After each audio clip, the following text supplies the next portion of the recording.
In 2021, JPMorgan Chase, one of the most powerful banks on the planet, with a $500 billion balance sheet and thousands of risk analysts on payroll, paid $175 million for a company with 4.25 million users. There was just one problem. 4 million of those users didn't exist. And somehow, nobody checked. This is the story of Charlie Javice, Forbes 30 Under 30 honoree, JP Morgan's most expensive mistake, and the woman who allegedly fooled Wall Street with a spreadsheet and a prayer. Let's set the scene. Student loans in America are a disaster. Everyone knows it. $1.7 trillion in debt, a confusing application process, and millions of students having no idea what financial aid they qualify for. Enter Charlie Javice. Stanford graduate, 26 years old, and absolutely convinced she had the solution. Her company was called Frank, a platform that helps students navigate the federal student aid process. Simpler than the government website, friendlier interface, walked you through everything step by step. Honestly, not a bad idea. The problem wasn't the product. The problem was the numbers. Frank claimed to have 4.25 million student users. In the world of fintech, users equal valuation. More users means more data, more reach, more leverage in an acquisition deal. And JP Morgan was very, very interested in that data. The bank wanted to break into the student market. Frank looked like the perfect shortcut, an established platform with millions of young customers already on board. So in September 2021, JP Morgan acquired Frank for $175 million.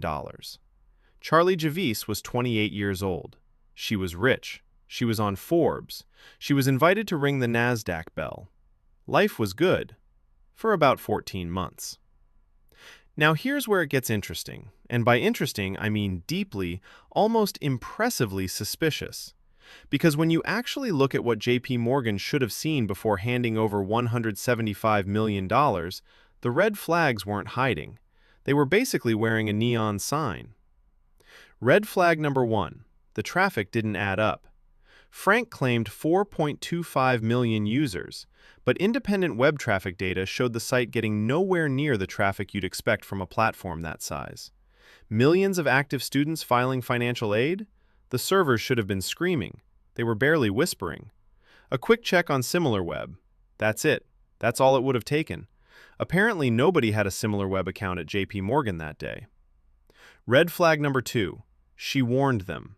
Directly. This is my personal favorite part of this entire story. When JP Morgan's due diligence team asked Charlie to hand over the user data to verify the numbers, she pushed back. She said providing that data would violate user privacy. Now, there are 2 ways to interpret that statement. Option A. She was a principled founder protecting her users. Option B. She didn't have 4 million users and was buying time. JP Morgan apparently went with option A. Red flag number 3. She hired someone to fake the data. When the pressure to produce user data became unavoidable, Charlie allegedly didn't find a way to protect real users' privacy. She allegedly contacted a data science professor and paid him $18,000 to generate 4.25 million synthetic, meaning completely fake, student profiles. Name, email, age, college, all fabricated. The professor later cooperated with federal investigators. $18,000. JP Morgan paid $175 million. The fraud allegedly cost $18,000 to manufacture. That's a return on investment that would make any hedge fund manager weep. Red flag number 4. The internal alarm was raised and ignored. After the acquisition closed, JP Morgan began marketing to Frank's user base. They sent out emails. They ran campaigns. The response rates were catastrophically low. An internal JP Morgan employee flagged it. The data feels wrong, they said.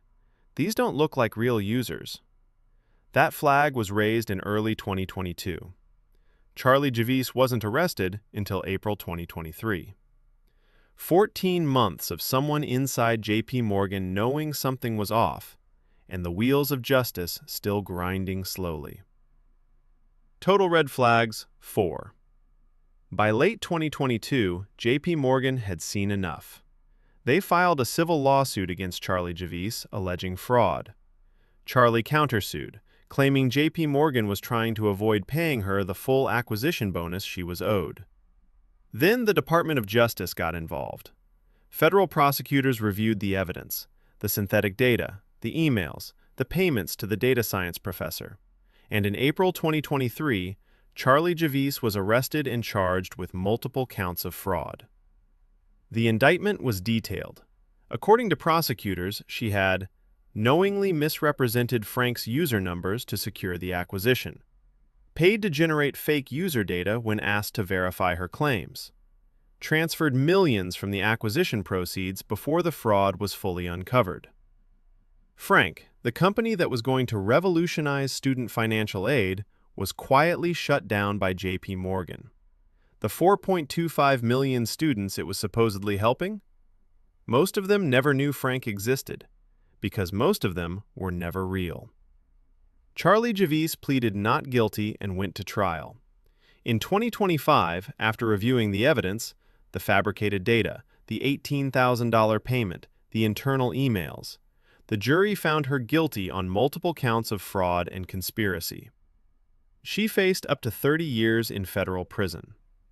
JPMorgan, for their part, recovered some funds through civil proceedings.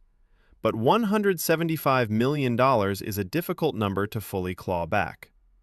The data science professor who generated the fake profiles cooperated with the government and received a reduced sentence. And the Forbes 30 under 30 profile? Still technically online last time anyone checked. So what do we actually learn from the Charlie Javice story? The obvious lesson is, don't commit fraud. Simple, classic advice. But the more interesting lesson is about due diligence, or the spectacular lack of it. JPMorgan Chase has a market cap of over $500 billion. They employ entire departments whose only job is to verify information before major deals.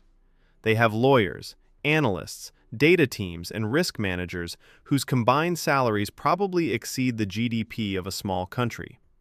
And they paid $175 million for a company whose user base could have been questioned with a free similar web search and one phone call to a college admissions office. There's also something worth saying about the Forbes 30 under 30 list itself. A prestigious ranking creates a halo effect. When someone is on that list, people stop asking hard questions. The legitimacy is assumed. The scrutiny drops. That's not a Forbes problem specifically. It's a human problem. We see the award and we turn our brains off. Charlie Javice had one genuinely good idea: helping students navigate financial aid. Somewhere between that idea and a $175 million acquisition, something went very wrong. And the most expensive part wasn't the fraud. It was the fact that for 14 months, everyone who should have known didn't want to. And if you enjoyed watching someone else's catastrophic life decisions from the comfort of your couch, hit subscribe. New financial disasters every week. You won't want to miss what's coming next.